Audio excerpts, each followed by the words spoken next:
What's up YouTube, it's Big Nick09 and I'm here to bring you a review for Borderlands 2 for the Vita.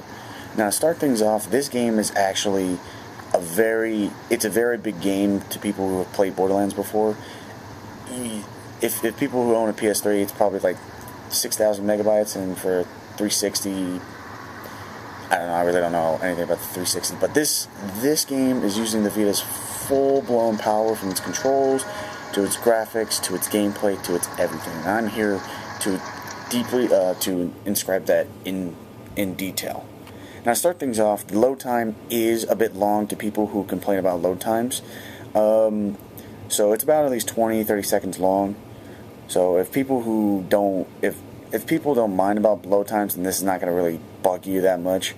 But this game actually has a lot of potential when it comes to its gameplay and its everything else. Now, to start things off, the story is basically the same. Handsome Jack is trying to open the vault after the first incident, and your job as the new vault hunter is to try and stop him by going around Pandora and doing quests and leveling up your character and becoming just trying to save the world. Now, the controls, on the other hand, if people who are used to Borderlands, most of the controls are the same, from its movement to its jumping, to its switching weapons, or to its crouching ability, or to its aim, or to its shooting. Those are mostly all the same. The only difference in this portion is that you have to use the back portion of the Vita. I'll show you for example. You have to use at least the left side of where the camera is to sprint, and you have to use the right side for your melee attack. So yeah, I use my middle finger right here, if you can see it. I use my middle finger to run, and I use my middle finger right here on the right for my melee. The controls are mostly comfortable.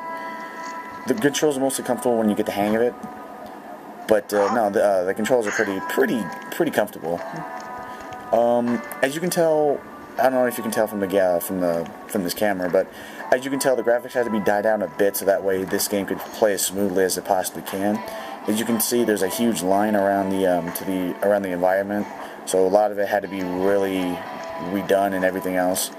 It only plays at least 30 frames per second, and the enemies that you kill in the game don't just die and fall like ragdolls. They actually turn into piles of blood, so that way they won't have to worry about any more lagginess than what it has right now. But no, during the game, you're gonna experience some lagness when you're either driving or fighting or hiding behind a corner. But to be honest, the game does play incredibly smooth for a game that was originally on the PS3 or the 360. But no, in conclusion, this game is actually worth your money to people who own a Vita and to people who love playing Borderlands. So if you like playing Borderlands and on a smaller screen, then go check it out. I mean, if you guys own a Vita, you should definitely buy this game because it's a really fun ride.